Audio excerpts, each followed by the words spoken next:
Welcome to the Art Lady's Home. Today I'm going to show you a very easy, quick chicken queso recipe. I use Velveeta Queso Blanco. Now you can substitute your queso melting cheeses if you'd like. My supermarket stopped carrying it, so now I'm using the Velveeta one.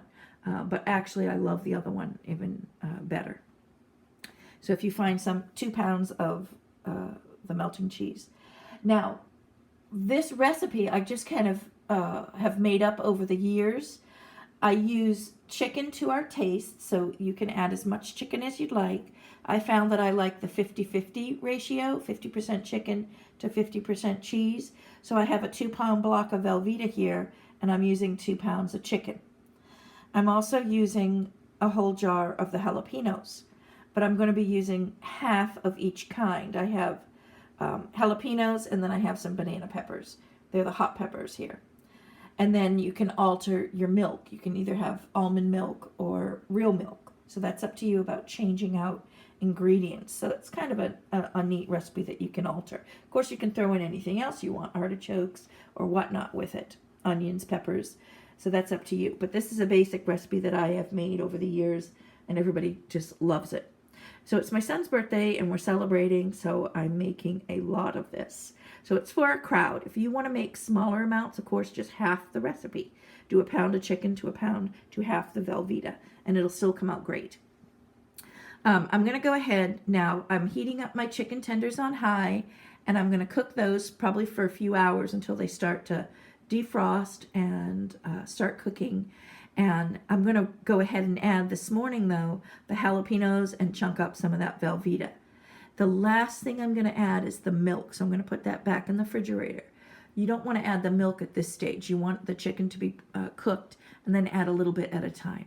So right now, while it's cooking for a few hours, I'm going to chunk up the Velveeta. I'm going to add about half the package of Velveeta at this point, and then I'm going to add some jalapenos, half the jar of each kind of jalapenos, and then I'm going to put in about 4 tablespoons of the juice that the jalapenos are in. That's what it's going to simmer in for the first few hours. And here is the ingredients once they're in the pot. I want to show you what it looked like. I didn't chop up anything. I just threw it all in, and I'm just going to let it do its thing for about an hour or so and then come back and stir it. I chop up everything once the chicken starts to defrost and once the chicken starts melting. So, like I said, this is a quick and easy. If you want to pre-cut it up, that's up to you. I usually just take a spoon and break it up, and it just falls apart once it's cooked. All right, what I'm doing, it's been a half an hour, and I'm just rotating right now the chicken that's from the bottom to the chicken on the top so that it evenly heats. This one's a little bit frozen still, but I have chicken that's thawed from the bottom. So I just flip it around, and then I'll let it set for another half hour. And it's been about an hour and 15 minutes since I started the crock pot, and I'm just going to give it a little stir now. All the meat has been thawed and starting to cook. So I want to bring the bottom up and just give it a good little stir.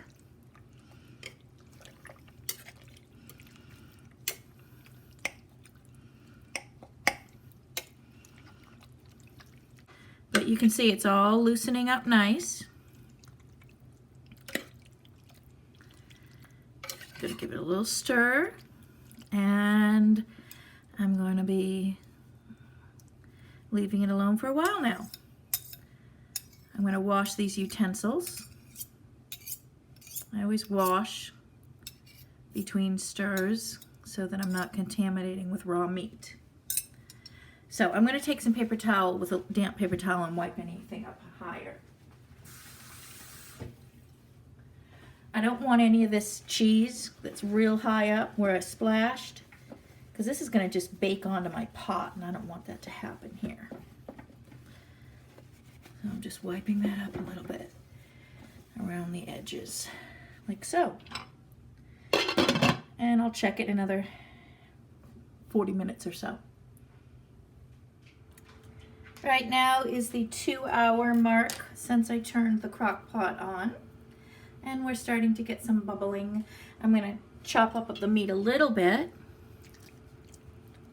It's breaking up pretty easy right now.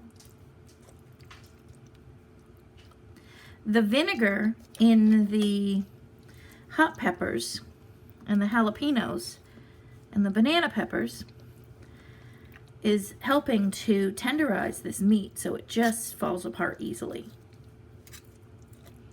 So I'm just breaking it up a little bit, and I'm going to give it a good stir so it's cooking evenly.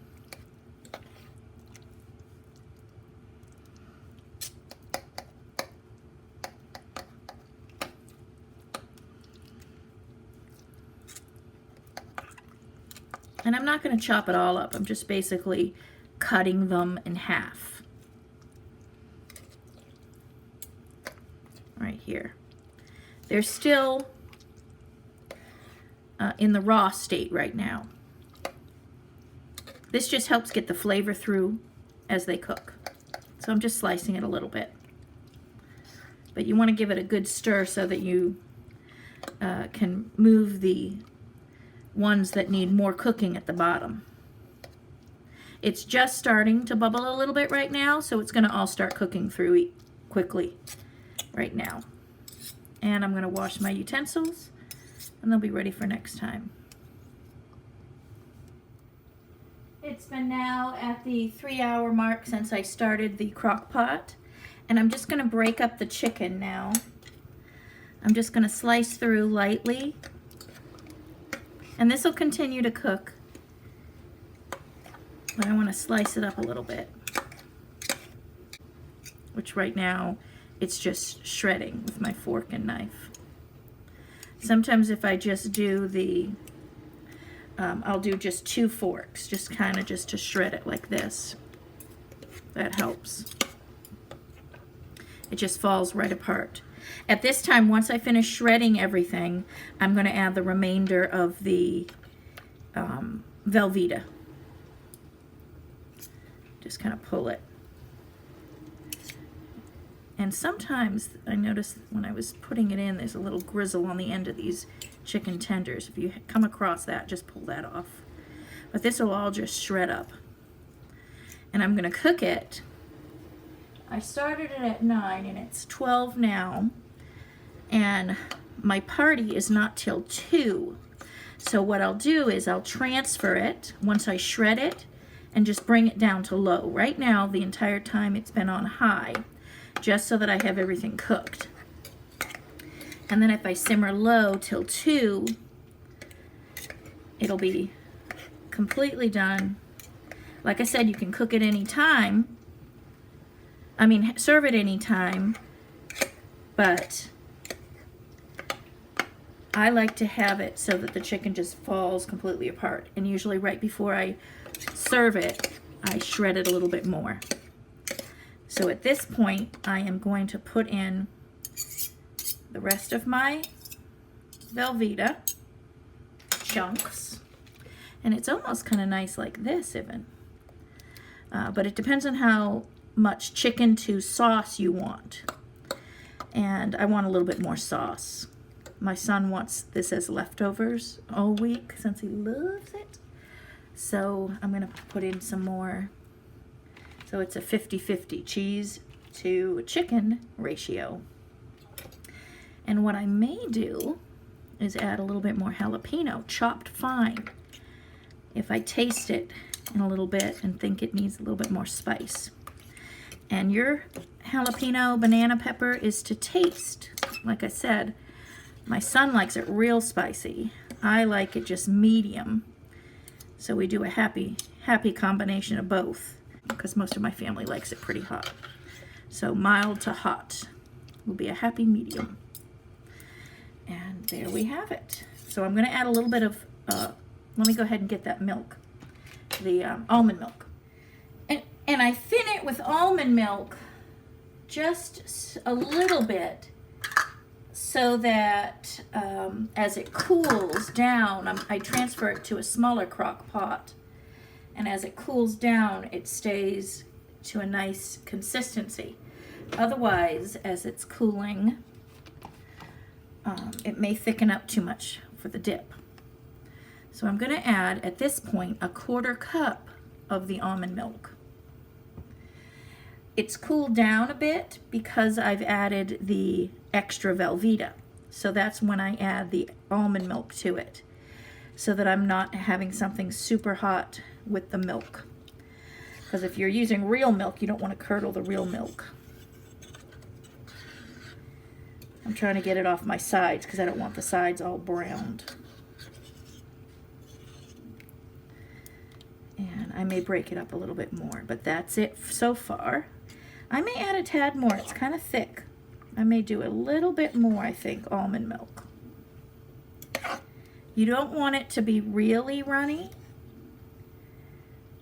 As this thickens, you can determine how you like it for a dip. Remember, you're going to be dipping crackers in here, or we're going to serve it with some bread and various chips. I like the hard bread, serving it with maybe another half of this. And then I'll set it aside in case I need it. I do not want it to be too runny. So I've added another about tablespoon.